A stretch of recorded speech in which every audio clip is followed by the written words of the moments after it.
Good morning everyone mga idol. Yan, gumawa na naman po tayo ng ating tinapay. Merienda ng ating mga amigo, syempre. At nang gana-ganahan sa pagtatrabaho. What? Kaya gumawa tayo ng masarap na tinapay.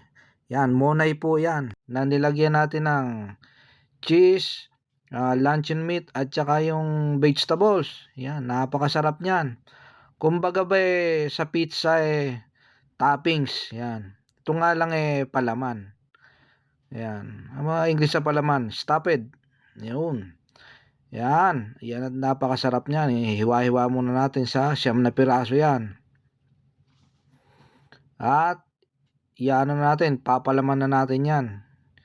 Napakadali lang nitong gawin. Gayahin nyo, mga idol. Yan, i-press nyo lang yung yung dough. At pagkatapos niyan, lalagyan na natin yan ng palaman. Yan. Ilapad nyo lang ang bagyan. Kailangan meron kayong maliit na rolling pin. Yun. Yun, lagyan natin ng vegetable, yung sibuyas at saka yung bell pepper, luncheon meat at saka yung ating keso. Sarap dyan yung keso na na mozzarella. Napakasarap nun. Ayun. At ito yung ating close video sa pagpapalaman.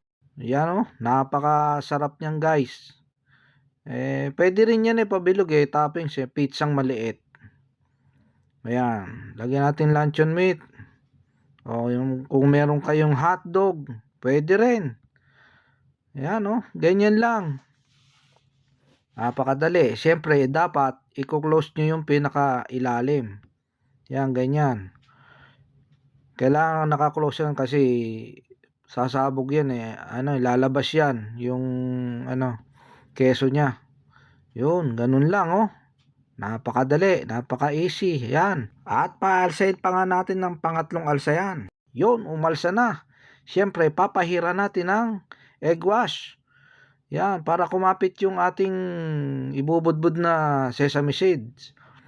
Yun nakita niyo naman. Yun, at isasalang na natin yan sa oven ng 160 to 10 to 15 minutes. Napakasarap niyan, idol. Yun. At syempre, pagka luto, pasingawin nyo muna ng konti kasi mainit yan. At yun, luto na yung ating napakasarap na tinapay with stuffed cheese, ham, and vegetable. Yun, may extra pa. Si Joven. At yan na guys.